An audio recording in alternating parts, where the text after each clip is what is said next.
Happy Independence Day to all of you. Thank you, sir. I love you. I love my country. Okay. তো 1857 ৰিভল্টত মণিৰাম দেৱানে ভাবিছিল যে আমাৰ অসমতো কি কৰিব লাগে, ৰিভল্ট কৰিব লাগে আৰু ব্ৰিটিছক আঁতৰাই পেলাই কাক ৰজা পাতিব বিচাৰিছিল? কন্দপেশ্বৰ সিংহ। কন্দপেশ্বৰ সিংহ কোন আছিলে? কামেশ্বৰ সিংহৰ পুতেক। কামেশ্বৰ সিংহ কোন আছিল? Ahom last monarch, last king, নাম কি? পুৰন্দৰ সিংহ।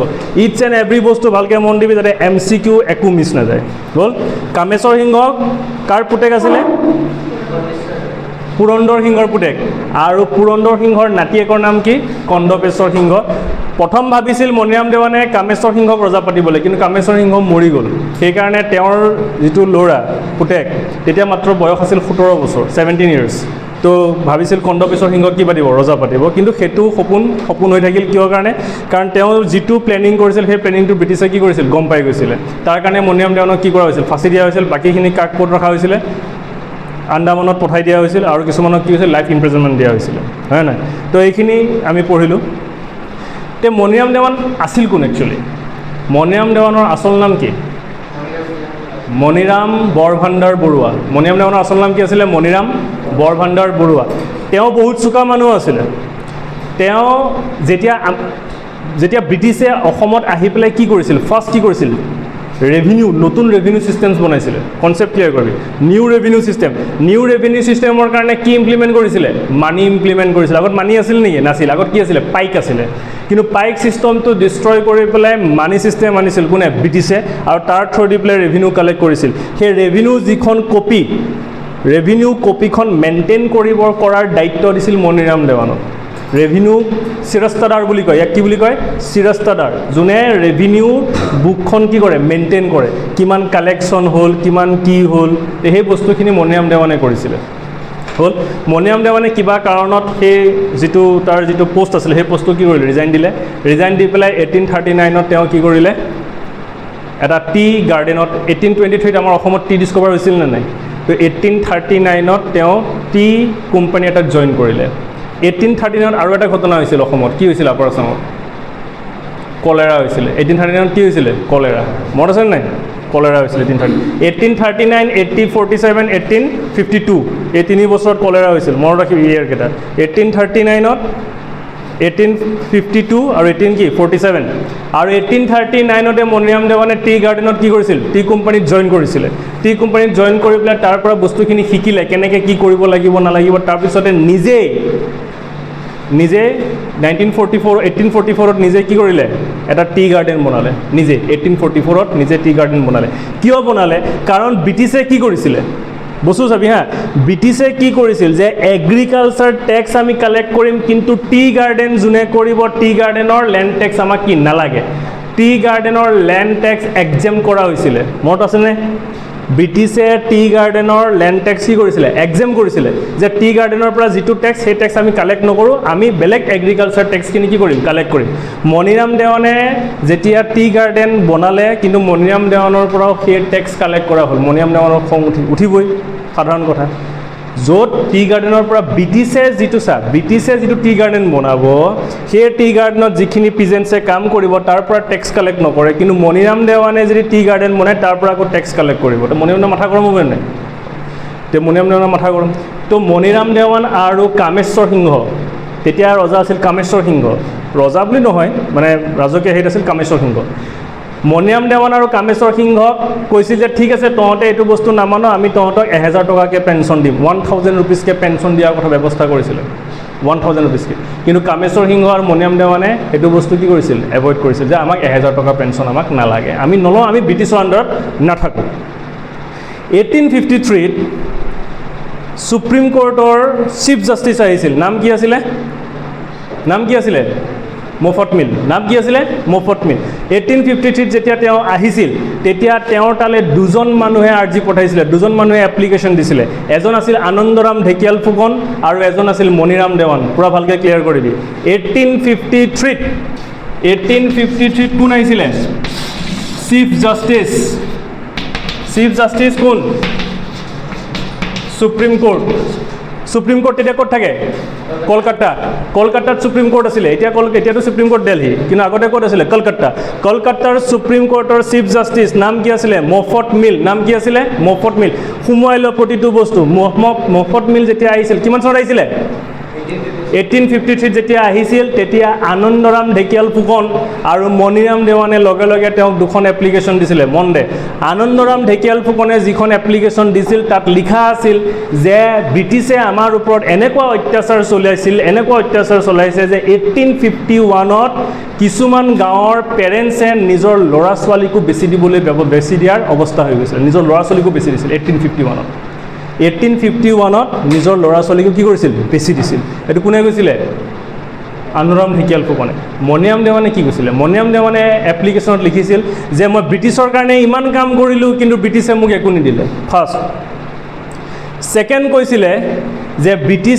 ব্ৰিটিছৰ শাসনটো ব্ৰিটিছৰ ৰুল আঁতৰাই পেলাই ইয়াত আহোম মনাৰ্কী হ'ব আৰু আহোম মনাৰ্কীত ইয়াত ৰজা কোন হ'ব কন্দপেশ্বৰ সিংহ হ'ব কাৰণ কিয় কামেশ্বৰ সিংহ ইতিমধ্যে কামেশ্বৰ সিংহ মৰি গ'ল কামেশ্বৰ সিংহ মৰাৰ কাৰণে কামেশ্বৰ সিংহৰ পুতেক কন্দপেশ্বৰ সিংহ কি পাতিব ৰজা পাতিব তাৰ এপ্লিকেশ্যন লিখা আছিল এপ্লিকেশ্যনত ফাৰ্ষ্ট কি লিখা আছিলে যে মই ব্ৰিটিছৰ কাৰণে ইমান কাম কৰিলোঁ কি ছাৰ্ভিচ দিলোঁ কিন্তু ব্ৰিটিছে মোক একো গিফ্ট নিদিলে প্ৰথম ছেকেণ্ড কনচেপ্টটো ক্লিয়াৰ ছেকেণ্ডত কি লিখা আছিলে ছেকেণ্ডত লিখা আছিল যে আহোম ৰুল আকৌ আনিব আৰু কন্দপেশ্বৰ সিংহক কি পাতিব কিং পাতিব তেওঁ কৈছিল এপ্লিকেশ্যনত আৰু বস্তু লিখা আছিল এই দুটা মেইন আছিলে আৰু এপ্লিকেশ্যনত লিখা আছিল যে ব্ৰিটিছ অহাৰ কাৰণে এডভান্টেজ আৰু ডিছএডভান্টেজ দুটাই লিখিছিলে যে ব্ৰিটিছ অহাৰ কাৰণে আমাৰ ইয়াত এটা বস্তু সুবিধা হৈছে আগতে কি আছিলে আহোম মনাৰ্কী থকাৰ সময়ত যিটো পানিছমেণ্ট আছিলে সেই পানিছমেণ্টটো কি হৈছে নাইকিয়া হৈছে আগৰ পানিছমেণ্ট কি আছিলে কাণ কাটি দিয়া নাক কাটি দিয়া সেই পানিছমেণ্টটো কি হ'ল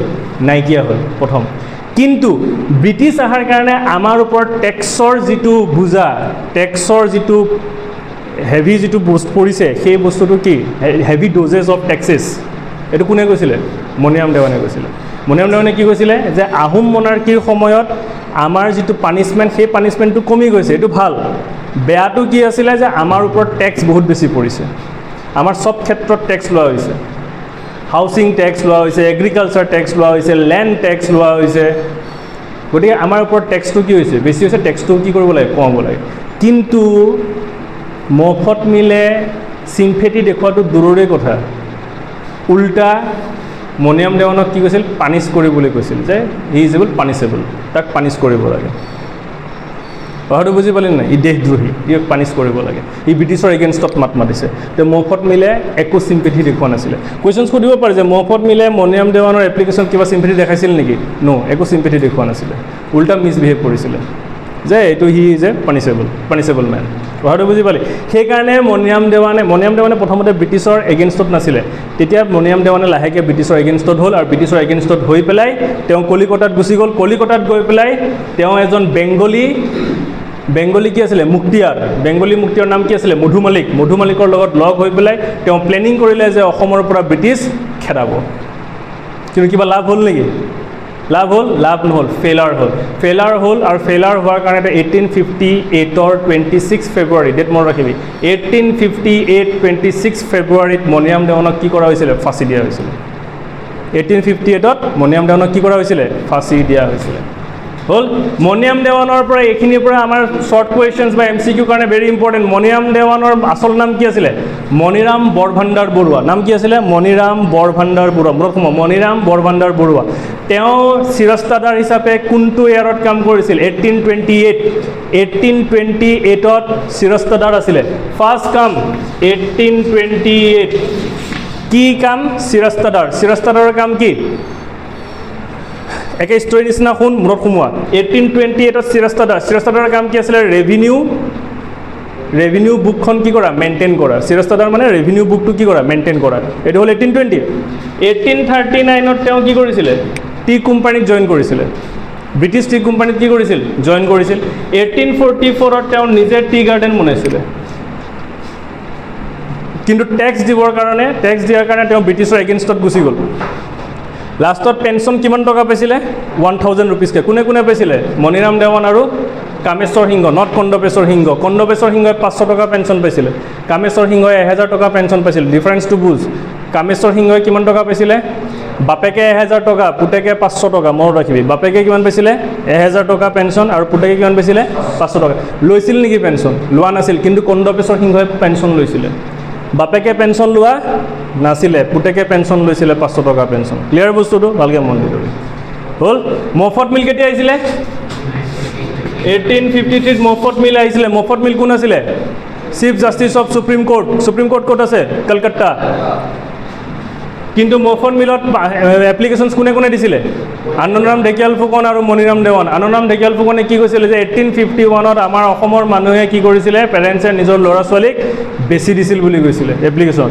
আৰু এই মণিৰাম দেৱানৰ এপ্লিকেশ্যনত কি লিখা আছিলে যে মই ছাৰ্ভিচ দিলোঁ ব্ৰিটিছৰ কাৰণে কিন্তু ব্ৰিটিছৰ পৰা মই একো ৰিটাৰ্ণ নাপালোঁ আৰু ছেকেণ্ড কি কৈছিলে ছেকেণ্ড কৈছিল যে ইয়াত আহোম মনাৰ্কী আকৌ হ'ব আৰু আহোম মনাৰ্কী ইয়াত ৰজা কোন হ'ব কিং কোন হ'ব কন্দপেশৰ সিংহ মেইন এই দুটাই এইটো কেতিয়াবা লিখিবলৈ আহে পৰীক্ষাত বুজি পালি বস্তুটো ক্লিয়াৰ ফাঁচি কেতিয়া দিয়া হৈছিলে 1858 26 ফেব্ৰুৱাৰী কিন্তু ফেইল হ'ল কিহৰ কাৰণে 1857 ৰিভল্ট ইণ্ডিয়াত ছাকচেছ হ'ল কিন্তু অসমত ফেইল হ'ল কিহৰ কাৰণে মণিৰাম দেৱান পইণ্টকেইটা ভালকৈ বুজি ল এই পইণ্টকেইটা আহেই লিখিবৰ কাৰণে ভালকৈ ক্লিয়াৰ মুখস্থ হৈ যাব প্ৰথম তেওঁলোকে মণিৰাম দেৱান আৰু তেওঁৰ এছ'চিয়েট মানে যিখিনি তেওঁৰ ছাপৰ্টাৰ আছিলে তেওঁলোকে যেনেকৈ সেহেঁতে জুই জ্বলাইছিল মানে ইগনাইটেড ফায়াৰ যেনেকৈ কৰিছিল ইয়াত অসমত তেওঁলোকে ইগনাইটেড ফায়াৰ কৰিবলৈ ছাকচেছ হোৱা নাছিলে দেয়াৰ ফেইলাৰ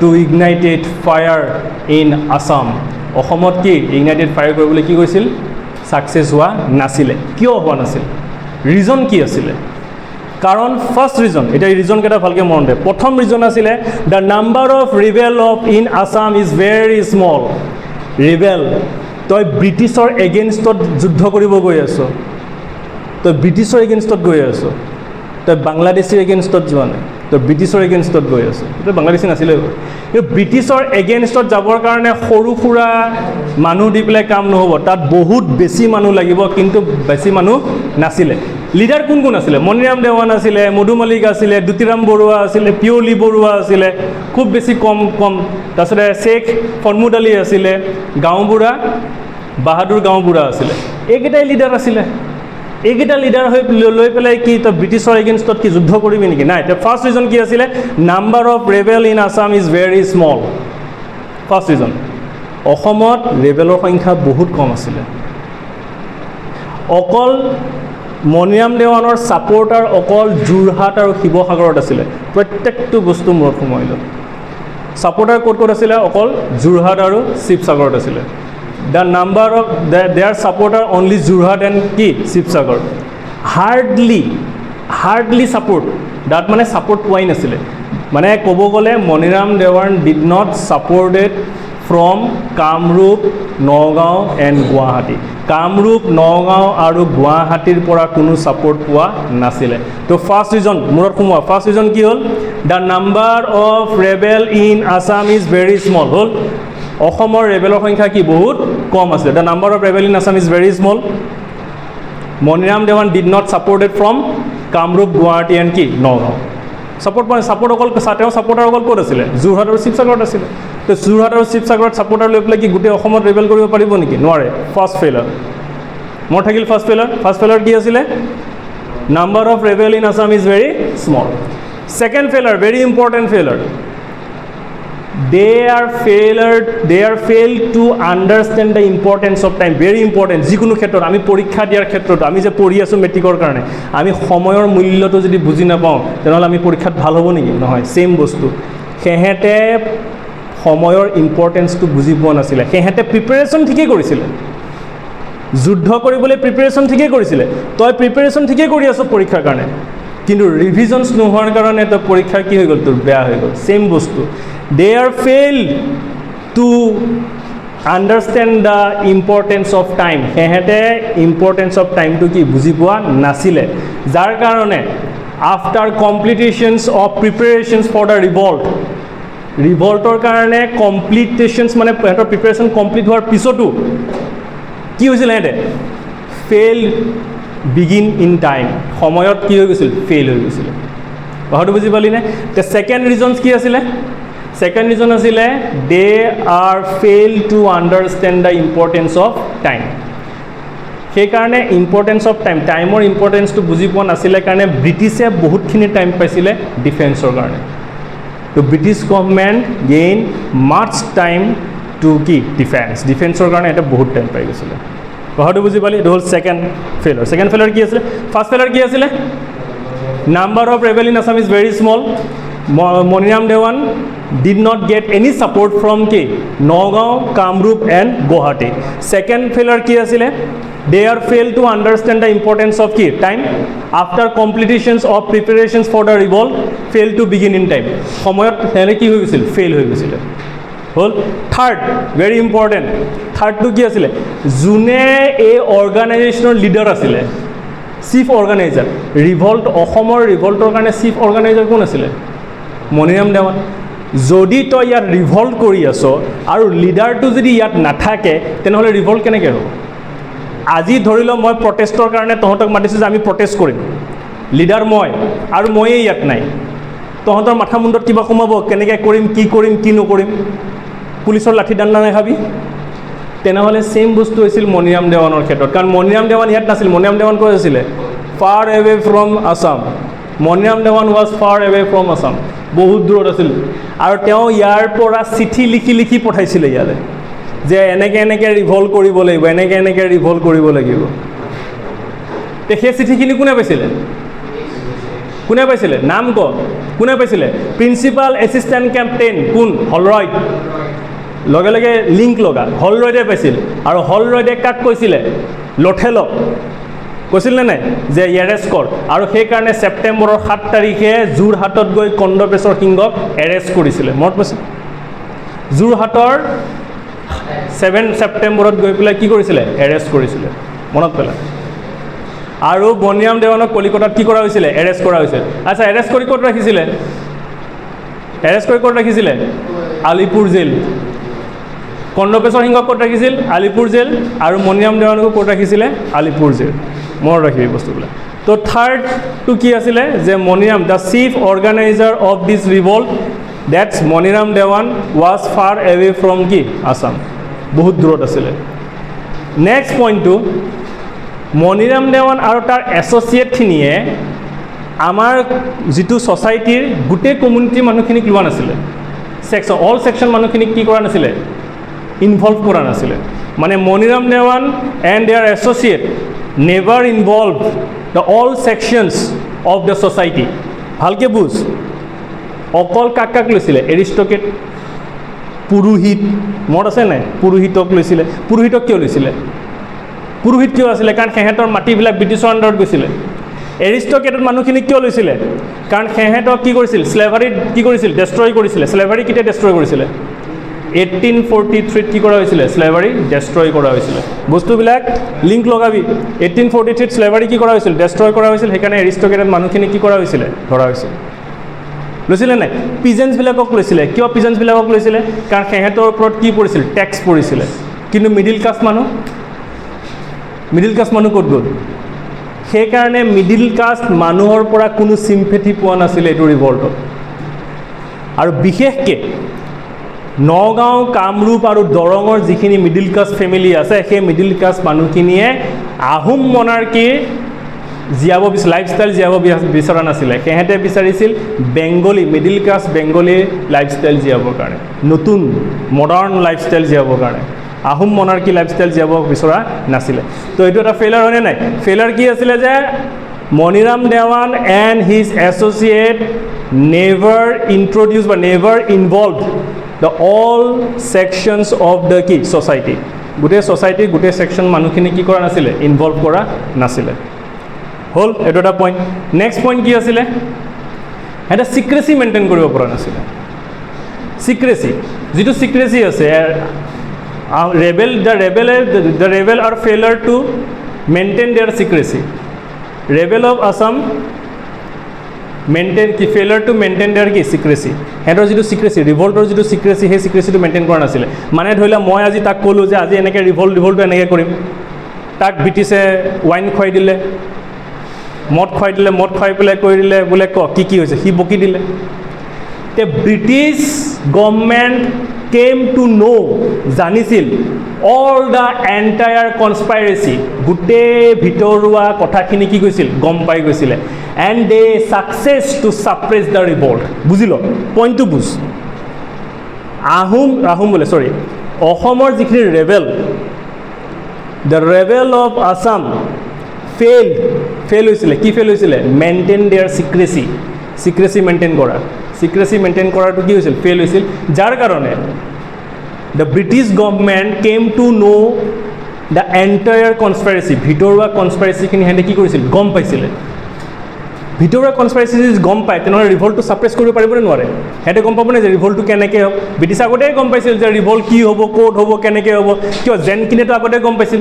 জেনকিনে গম পাইছিল নে যে মণিৰাম দেৱানে কলিকতাত গৈ পেলাই কিবা গণ্ডগোল কৰি আছে, সেইকাৰণেতো ইউৰোপীয়ান ট্ৰেইন ট্ৰুপছ লৈ আহিছিল নে নাই? লাষ্টত গৈ হল ৰয়ডে গৈ পেলাই এৰেষ্ট কৰালে। তো সেই বস্তুখিনি আগতীয়াকৈ গম পাইছিল নে নাই? কেনেকৈ গম পাইছিলে? কাৰণ চিক্ৰেচি মেইনটেইনে কৰিব পৰা নাছিলে। তো চিক্ৰেচি মেইনটেইন কৰিব নোৱাৰাৰ কাৰণে ব্ৰিটিছ গভৰ্ণমেণ্টে কি ভিতৰুৱা গোটেইখিনি কনস্পাইৰেচি কি হ'ল গম পাই গ'ল। তো ভিতৰুৱা কনস্পাইৰেচি যদি গম যদি পায়েই তেনেহ'লে সিহঁতে ৰিভল্টটো ছাপ্ৰেছ কৰিব পাৰিব নোৱাৰে।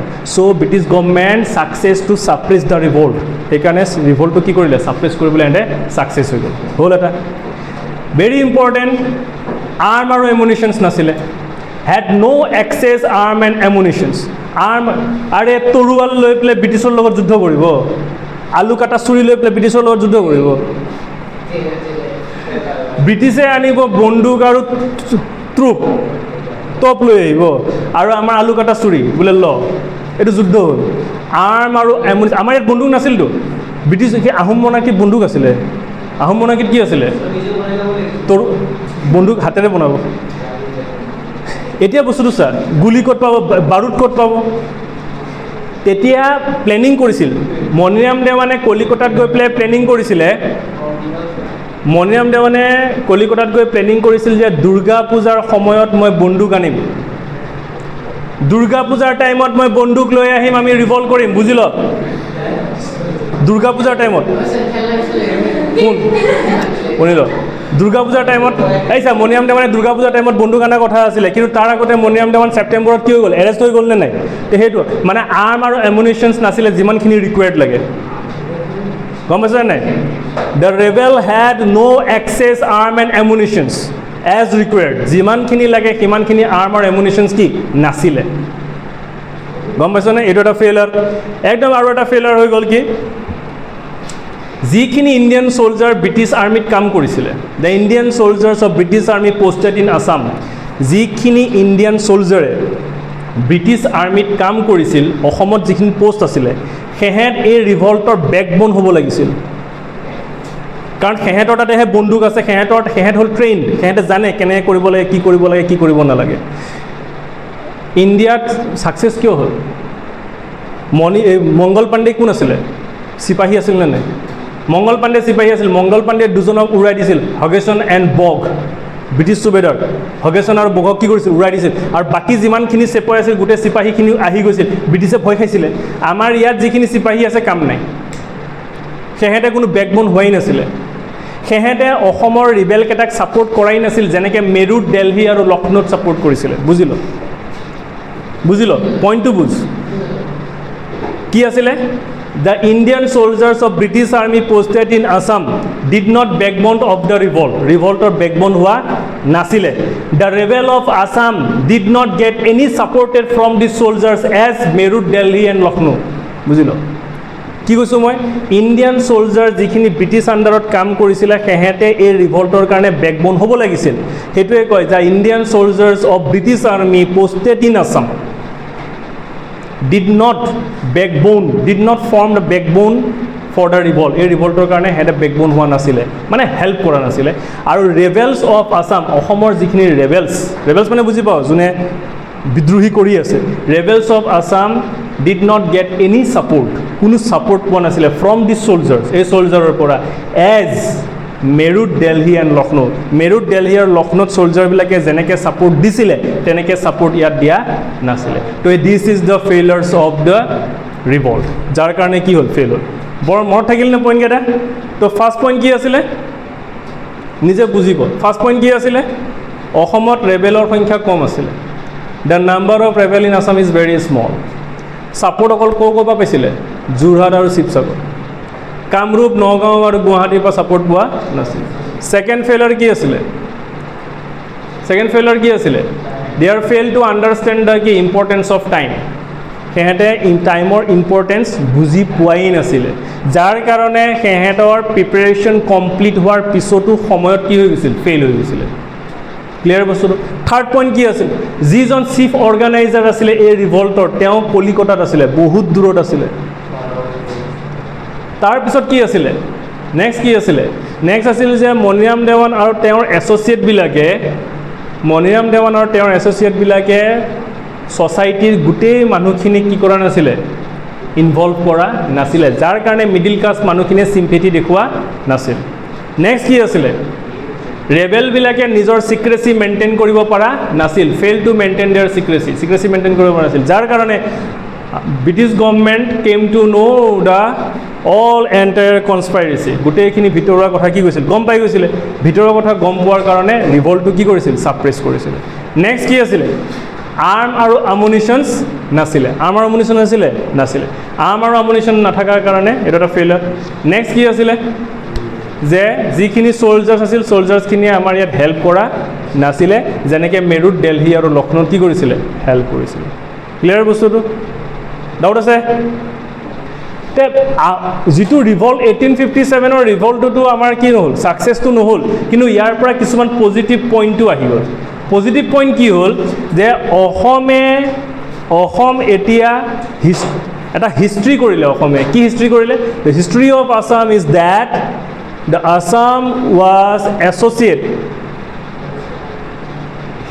কি আছিলে যিটো হিষ্টৰিয়ান যিটো ইভেণ্ট ইণ্ডিয়াত তাত কি কৰিলে এছ'চিয়েট হৈ গ'ল আছাম এটা হিষ্টৰিয়ান ইভেণ্ট হয়নে নহয় 1857 ৰিভল্টটো কি অকল অসমৰ নেকি অল অভাৰ ইণ্ডিয়াত চলিছিল নাই অল অভাৰ ইণ্ডিয়াত যিটো ৰিভল্ট হৈছিল সেইটো অসমীয়া তাত কি কৰিছিল এছ'চিয়েট হৈছিল নাই তো Assam was associate the historian event in India historian event মানে যিটো ইভেণ্ট হৈছিলে ইণ্ডিয়াত সেই ইভেণ্টটোত কি কৰিছিলে এছ'চিয়েট হৈ গৈছিলে তাৰ পৰা লাভ কি হ'ল তাৰ পৰা লাভ এটাই হ'ল যে 1861 বা তাৰ পিছত যিখিনি পিজেণ্টছ ৰিভল্ট হৈছিলে পিজেণ্ট আপৰাইজিং হৈছিল সেই পিজেণ্ট আপৰাইজিংটো এই 1857ৰ ৰিভল্টৰ পৰা ইনস্পায়াৰ্ড হৈছিল বুজি লওক 1857ত যদি ৰিভল্ট নহ'লেহেঁতেন তেনেহ'লে 1861ৰ পিজেণ্ট আপৰাইজিঙো নহ'লেহেঁতেন আজি যদি মই এটা যদি ৰিভল্ট কৰোঁ আজি যদি মই যদি কাৰোবাৰ অন্যায়ৰ সৈতে যদি মাত মাতোঁ তেনেহ'লে কাইলৈ তয়ো চান্স পাবি নে নাপাওঁ তয়ো চান্স পাবি না যে ছাৰে ৰিভল্ট কৰিছে এতিয়া মোৰো এটা চান্স আছে ৰিভল্ট কৰাৰ কাৰণে ময়ো কৰিম ৰিভল্ট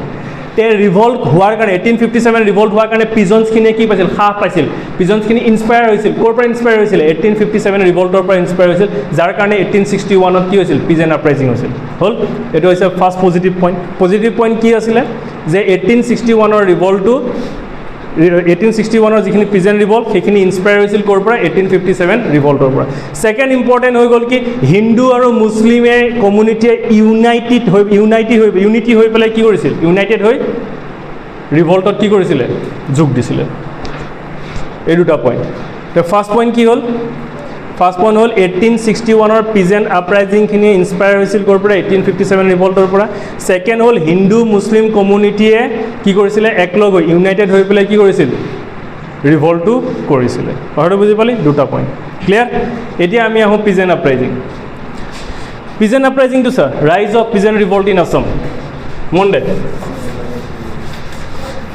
চনছবিলাক মনত ৰাখিবি বুজিব চেষ্টা কৰিবি বুজ 1857 যেতিয়া ৰিভল্ট হৈ গ'ল এই ৰিভল্টটো অসমতো হৈছিলে ইণ্ডিয়াতো হৈছিলে 1857 ৰিভল্টৰ সময়ত গভৰ্ণৰ জেনেৰেল অফ ইণ্ডিয়া কোন আছিলে লৰ্ড কেনিং এতিয়া ষ্টৰি শুন লৰ্ড কেনিং যেতিয়া গভৰ্ণৰ জেনেৰেল আছিলে যেতিয়া 1857ৰ ৰিভল্ট হ'ল তেতিয়া খবৰ গৈ পালেগৈ ব্ৰিটিছ কুইনৰ তাত ব্ৰিটিছ কুইনে ক'লে যে তহঁতক মই তাত কিনা বেচা কৰিব পঠাইছিলোঁ আৰু তহঁতে আমাক লুটি দিলি কিমান লুটিলি 1857ৰ ৰিভল্টৰ কাৰণে 14 মিলিয়ন পাউণ্ডছ কি হৈ গ'ল সিহঁতৰ লছ হৈ গ'ল কিমান million pound 14 million pound 14 million pound 14 million pound loss হৈ গ'ল মন দে তে এই যিটো লছ হ'ল তেতিয়া সিহঁতক ক'লে যে এতিয়াৰ পৰা কোম্পানীৰ ৰুল নচলিব এতিয়াৰ পৰা কোম্পানীৰ ৰুল নচলিব এতিয়াৰ পৰা চলিব কি ক্ৰাউন ৰুল 1858 এতিয়াৰ পৰা কি চলিব ক্ৰাউন ৰুল চলিব কোম্পানীৰ ৰুল ফিনিছ কোম্পানীৰ ৰুল আছিল নেকি এতিয়া কোম্পানীৰ ৰুল কেনচেল আৰম্ভ হৈ গ'ল কি ক্ৰাউন ৰুল 1858 1857ত আছিল governor general of India governor general of India transfer হৈ আহি গ'ল viceroy of India viceroy of কি India last governor general of India সেইটো সময়ত গভৰ্ণৰ জেনেৰেল অফ ইণ্ডিয়া কোন আছিল লৰ্ড কেনিং আৰু লৰ্ড কেনিঙকে কি বনালে ভাইচৰয় অফ ইণ্ডিয়া বনালে ইণ্ডিয়া বনাই পেলাই ক'লে ছোটা তোৰ কাৰণে গোটেইখিনি বৰবাদ হ'ল তোৰ কাৰণে কি গোটেইখিনি বৰবাদ হ'লটো হ'ল কিমান বৰবাদ হ'ল বোলে 14 মিলিয়ন পাউণ্ড বৰবাদ 14 মিলিয়ন পাউণ্ড কি হৈ গ'ল বৰবাদ হৈ গ'ল এতিয়া তোৰ দায়িত্ব তই কেনেকৈ কি কৰ মোক 14 মিলিয়ন পাউণ্ড উভতাই দে এতিয়া কেনিঙে কি কৰিব কেনিঙে কি কৰিলে চা 1853ৰ পৰা যেতিয়া মফত মিল আহিছিলে তেতিয়াৰ পৰাই সিহঁতে টেক্স বঢ়াই ইমানেই বঢ়াই দিলে 1858ৰ পৰা 1853ৰ পৰা 1870 লৈ 1853ৰ পৰা 1870 লৈ ভালকৈ মন দে 1852ত কলেৰা হৈছিল নে নাই 1852ত কলেৰা হৈছিল নে নাই বহুতখিনি টেক্স কমি গৈছিলে 1852ত কলেৰা হৈছিল নে টেক্স কমি গ'ল সেইকাৰণে 1853ৰ পৰা আকৌ টেক্স বঢ়াই দিলে 1853ৰ পৰা 1870 লৈকে 100% টেক্স বঢ়াই দিছে কিমান বঢ়াই দিছে আগত যদি 5 টকা টেক্স আছিলে ডাইৰেক্ট 10 টকা 100% টেক্স কি কৰি দিলে বঢ়াই দিলে 100% টেক্স যেতিয়া 100% টেক্স বঢ়ালে তো ক'ত কি বঢ়ালে ভালকৈ মন দি যা 1858ত ইন্ট্ৰডিউচ কৰিলে ষ্টাম্প ডিউটিছ মন দে 1858ত ইন্ট্ৰডিউচ কৰিলে কি ষ্টাম্প ডিউটিছ বুজ হাঁহি পিছতো কৰিব পাৰিবি ষ্টাম্প ডিউটিছ 1858 ষ্টাম্প ডিউটিছ মানে কি প্ৰপাৰ্টি টেক্স ষ্টাম্প ডিউটি মানে কি প্ৰপাৰ্টি টেক্স মোৰ ঘৰ আছে তোৰ ঘৰ আছে টেক্স দিব লাগিব তোৰ সোণৰ গহনা আছে সোণৰ গহনা তই টেক্স দিব লাগিব এইবিলাক হ'ল ষ্টেম্প ডিউটিছ 1858 ক্লিয়াৰ বস্তুটো আপত্তি আছে ষ্টেম্প ডিউটিছ মানে প্ৰপাৰ্টি টেক্স তাৰপিছত আহি গ'ল কি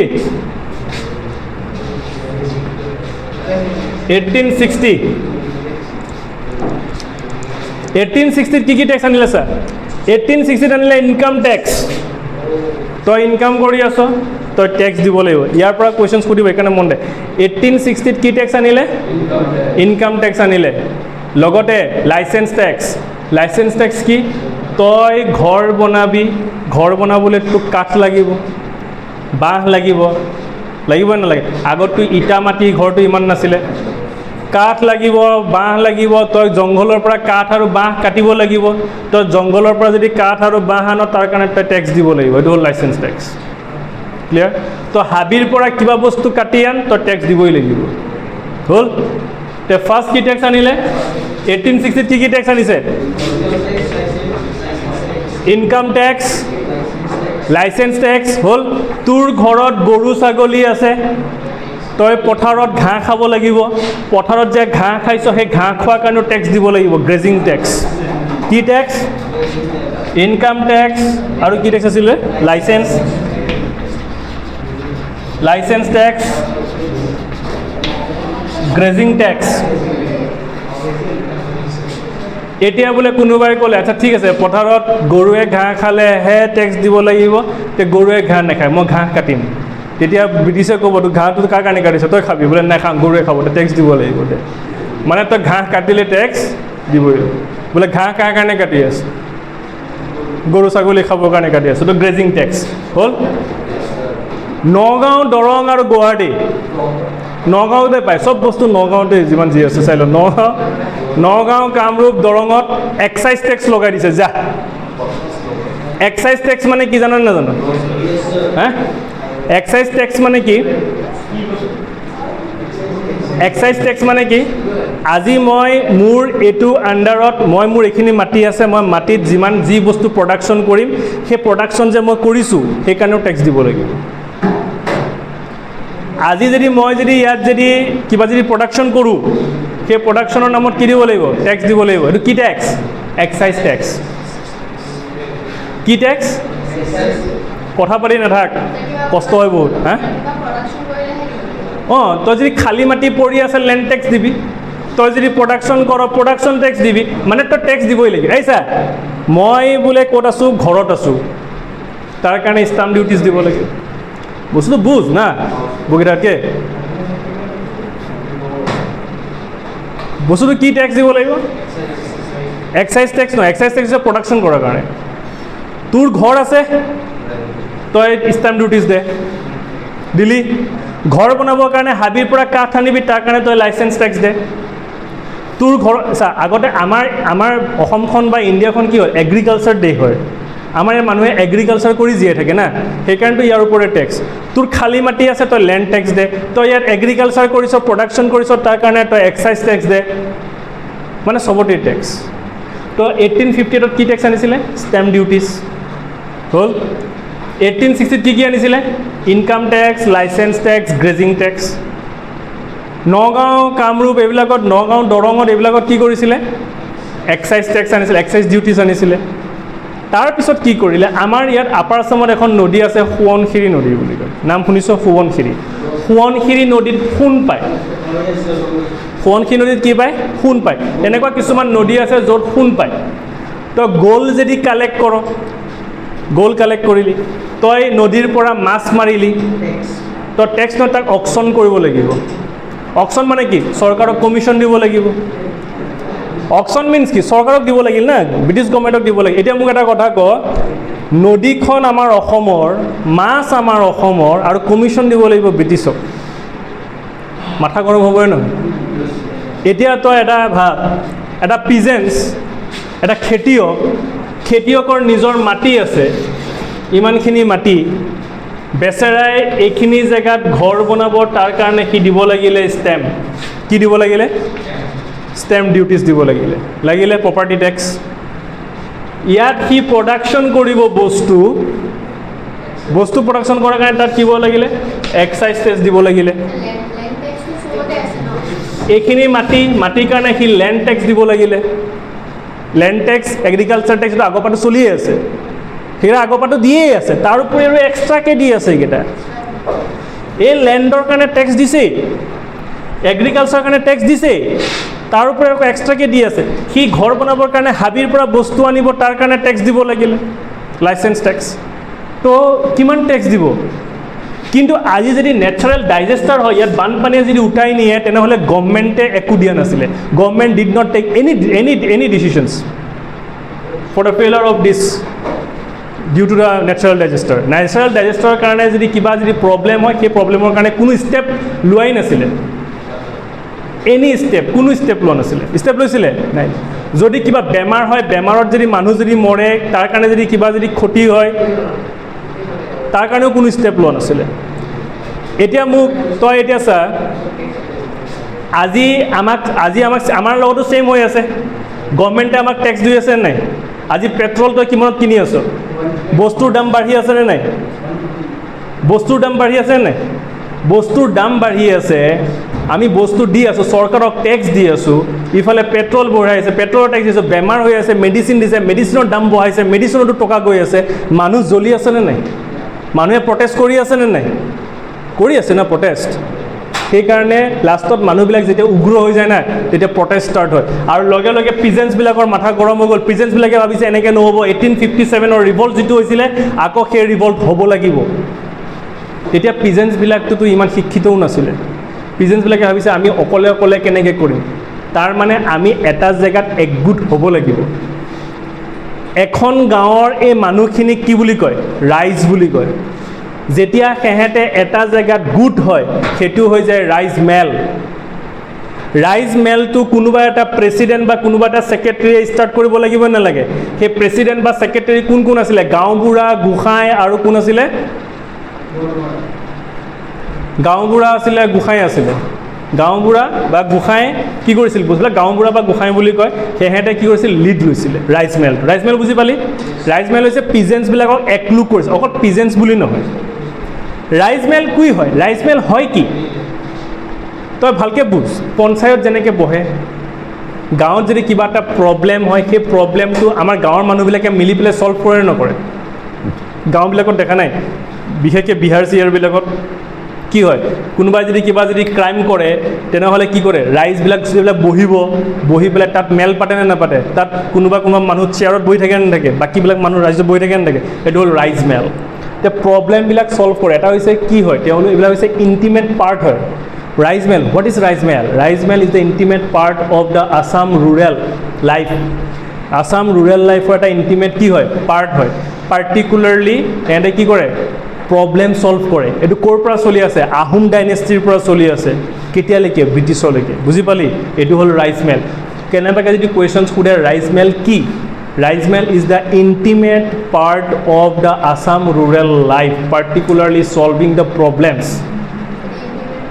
ইণ্ডিয়াৰ এটা সৰু পাৰ্ট হয় এটা কথাটো বুজি পালি নে এইটো এটা পাৰ্ট ৰাইজ মেল হ'ল ৰাইজ মেল পাতিছে ৰাইজ মেল পাতি পেলাই পিজেণ্টছবিলাকক বুজাই যে এনেকৈ কৰিব লাগিব এতিয়া মানুহ এটা গাঁওবুঢ়া এজনে জানা মানুহ গাঁওবুঢ়াবিলাক শিক্ষিত হয় অলপতো শিক্ষিত হয় গাঁওবুঢ়া বা এজন জানা মানুহে গোটেই ৰাইজক বহুৱাই পেলাই ক'ব যে এনেকৈ কৰিব লাগিব তেনেকৈ কৰিব লাগিব কথাতে কয় কি কয় নহয় কি ৰাইজে ৰজা জ্ঞাতিয়ে কি গংগা কয় নকয় তে এই বস্তুটো মানে ৰাইজৰে থ্ৰু দি পেলাই চব কাম কৰিব পাৰে বুলি তেওঁলোকে কি কৰিছিল বিশ্বাস কৰিছিল ৰাইজ মেলৰ পৰা কি শিক্ষা পাইছিলে ৰাইজ মেলে কি শিকাইছিলে পিজেণ্টছবিলাকক ৰাইজ মেলে শিকাইছিলে হাউ টু টেক ডিচিশ্যন ৰাইজ মেলে কি শিকাইছিল যে হাউ টু টেক ডিচিশ্যন কেনেকৈ ল'ব লাগে